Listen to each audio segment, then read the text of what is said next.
Hey guys, आज मैं आपको इस वीडियो में बताने वाला हूँ कि कैसे मैंने एक साल के अंदर 1000 से भी ज़्यादा पोर्ट्रेट, वो भी सारे कमीशन वर्क, कैसे ऑर्डर उठाए, उन्हें कंप्लीट किया और डिलीवर किया। तो ये कहानी है 2021 की। 2021 में जब लॉकडाउन लगा हुआ था, तब मैं वैसे ही एज ए हॉबी आर्ट को परस्यू कर रहा था। मेरा कोई भी एज ए आर्टिस्ट बनने का कोई इरादा नहीं था, लेकिन तब मेरी मुलाकात होती है अपने एक दोस्त अजय से। मेरी उनसे मुलाकात हुई और वो भी एक अच्छे लेवल के आर्टिस्ट थे, पर वो सेल्स का काम ज़्यादा करते थे। वो काम कम करते थे, लेकिन उनके पास ऑर्डर्स ज़्यादा आते थे, तो वो ऑर्डर्स को डिस्ट्रीब्यूट करते थे। तो मेरी कैसे ना कैसे करके उनसे बातचीत हुई और उन्होंने मुझे काम देना स्टार्ट किया।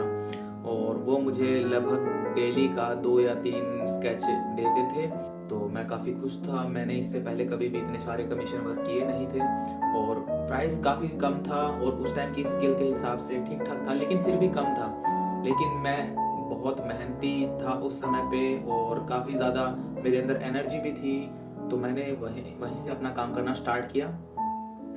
मैंने दिन के पोर्ट्रेट बनाना शुरू किए। मैं साथ के साथ एक मूवी या वेब सीरीज़ लगा लेता था और दिन रात बनाता जाता था। मेरे को आज भी याद है कि कैसे मैं 16-16 घंटे भी मैंने ड्राइंग की हुई है और मेरे को इसमें काफ़ी ज़्यादा मज़ा आता था। धीरे धीरे मेरा स्टाइल इम्प्रूव होने लगा। तो ऐसे ऐसे करके मैं पूरा अपने बढ़ता जा रहा था, लेकिन इससे इससे भी मुझे इतना ज़्यादा सेटिस्फेक्शन नहीं मिल रहा था। इसलिए मैंने साथ के साथ अपना इंस्टाग्राम का काम भी चालू रखा, जिसके अंदर मैं जो भी बॉलीवुड के कैरेक्टर्स वगैरह थे उनकी मैं साथ के साथ प्रैक्टिस करता रहता था। साथ के साथ मैंने इन्फ्लुएंसर्स को ड्रॉ करना स्टार्ट किया और उन्हें स्टोरी में मेंशन करना स्टार्ट किया।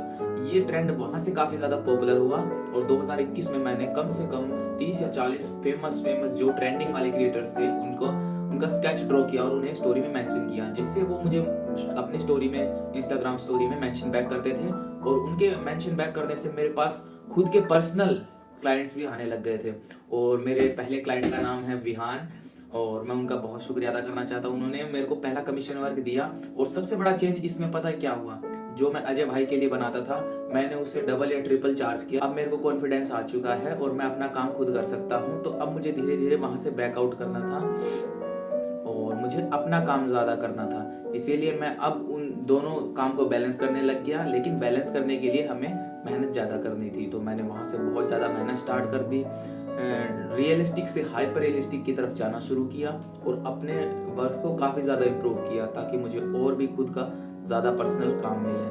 और इस तरह करके मैंने नवंबर 2021 से लेके जून 2022 तक ऑलमोस्ट 1000 पोर्ट्रेट्स तक मैंने बना दिए। मेरे को आज भी याद है, मैं डेली सुबह उठता था, ये मेरी रूटीन बन चुकी थी। डेली सुबह उठना, अपने आउटलाइंस कंप्लीट करना, फिर दोपहर तक एक स्केच को कंप्लीट कर देना, उसके बाद अलग वाले।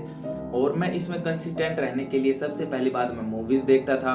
उसके मान लो फिर भी अगर मैं बोर हो जाता हूँ तो मैं 2 स्केचेस साथ में इकट्ठे स्टार्ट कर देता था। और मेरे को स्केच स्टार्ट करना बहुत ज़्यादा अच्छा लगता था, क्योंकि एक नई एक्साइटमेंट रहती है जब आप कोई भी नया स्केच स्टार्ट करते हैं। तो मेरे पास 7-7 स्केचेस इकट्ठे, कई बार तो ऐसा होता था कि मैं 7-7 स्केचेस पे इकट्ठा काम कर रहा होता था। मैं एक से बोर होता तो मैं दूसरे पे लग जाता। तो इस तरह करके मैं दिन के 3 या 4 कंप्लीट कर लेता और महीने के 90 से 100 स्केचेस मैं कंप्लीट कर देता था। और इससे मेरी कमाई भी काफ़ी ज़्यादा अच्छी हो चुकी थी। तो मेरे को वो मोमेंट काफ़ी ज़्यादा अच्छे लगते थे। लेकिन उसके बाद अब मेरे को अपने काम में ज़्यादा परफेक्शन लानी थी, अपना एक स्टाइल डेवलप करना था। इसलिए मैंने धीरे धीरे वहाँ से बैकआउट लिया और अपना खुद का काम करना स्टार्ट किया। अब मैं इस वीडियो से आपको यही बताना चाहता हूँ, अगर आप भी अब बिगिनर लेवल से थोड़ा ऊपर उठ चुके हैं, तो आप ऐसे डीलर्स वगैरह जो भी आपसे बड़े लेवल के आर्टिस्ट हैं, उनसे आप अंडरस्टैंडिंग बना सकते हैं अपनी, थोड़ा उन्हें अपना काम दिखा सकते हैं और उनसे ये रिक्वेस्ट कर सकते हैं कि आपको अगर थोड़ा बहुत आप हमें काम दे सकें, तो ऐसे करके आप 4-5 क्लाइंट से भी, 4-5 आर्टिस्ट से भी अपना कॉन्टेक्ट बना सकते हैं और वो आपको अगर कमीशन वर्क दे सकते हैं तो ये बहुत अच्छा होगा। अब वो अजय भाई ही नहीं, बहुत सारे मेरे ऐसे डीलर्स बन चुके थे। जैसे मेरे एक पड़ोस में भैया हैं, उनकी गिफ्ट शॉप है, उनसे मेरे को काफ़ी काम मिलने लग गया। और मैंने बहुत सारे अपने कॉलेज में दोस्त ऐसे बनाए जो मुझे काम ला के देते थे। तो ऐसे मेरे बहुत सारे डीलर्स बन चुके होते थे। तो एक टाइम पे ऐसा हो गया था कि मैं खुद का काम, मेरा काम कम हो चुका था। इसीलिए मैंने धीरे धीरे करके वहाँ उन सारी चीज़ों को ब्लॉक किया। लेकिन वो चीज़ें भी ज़रूरी थी, वो काम करना भी ज़रूरी था, तभी मेरे काम में इम्प्रूवमेंट आई।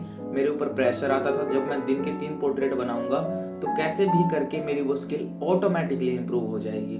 इसीलिए आपको अपनी स्किल पे ज़्यादा परफेक्शन लाने की जल्दबाजी नहीं करनी है, वो अपने आप सुधर जाएगी। आप अपने आप अपनी गलतियां देखने लग जाएंगे। आज मैं अगर 2021 वाला वर्क देखता हूँ तो मुझे उसमें काफ़ी ज़्यादा कमी नज़र आती है, लेकिन उस टाइम के हिसाब से वो बहुत सही था। इसी तरह से आप भी अपने आसपास ऐसे कुछ दोस्त बनाएं, ऐसे कुछ डीलर्स बनाएं, ऐसी कुछ गिफ्ट शॉप्स के ओनर से बात करें जो आपको एक रेगुलर बेसिस पे कमीशन वर्क ला के दे सकें, और आप उन्हें उनका कमीशन भी दे सकते हैं 10%, 20%, जो भी आपको अच्छा लगे। और आप अच्छे खासे कमीशन वर्क नहीं सही तो पोर्ट्रेट्स वगैरह बना सकते हैं, जिससे आपकी प्रैक्टिस होगी और आप एक अच्छे लेवल पे मेहनत कर सकते हैं। ड्राइंग के लिए वक्त निकाल सकते हैं। अब बहुत सारे ऐसे होते हैं स्टूडेंट्स जो आर्ट की फील्ड में नहीं होते, लेकिन उनका काफ़ी ज़्यादा मन होता है, वो उसे एक्सप्लोर करना चाहते हैं, तो वो एज ए कमीशन वर्क करके भी अपनी चीज़ों को इम्प्रूव कर सकते हैं। क्योंकि कहीं ना कहीं कमीशन वर्क आपको थोड़ा मोटिवेशन देता है और काम करने के लिए। मेरे लिए तो ये था शायद, क्योंकि मैं खुद बीएससी का स्टूडेंट था और मेरे को मोटिवेशन कम हो गया था। मेरा एज ए हॉबी करता था मैं, लेकिन जब से कमीशन वर्क आने शुरू हुए तो मेरा मोटिवेशन बहुत ज़्यादा बढ़ गया था। लेकिन फिर वो मेरी धीरे धीरे आदत बन गई, तो अब मुझसे स्केच किए बिना रहा नहीं जाता। ये चीज़ें एक लूप में चलती हैं, ऐसा आप भी कर सकते हैं। तो थैंक यू सो मच। आज की वीडियो में बस इतना ही, और मैं आशा करता हूँ आपको ये वीडियो पसंद आई होगी।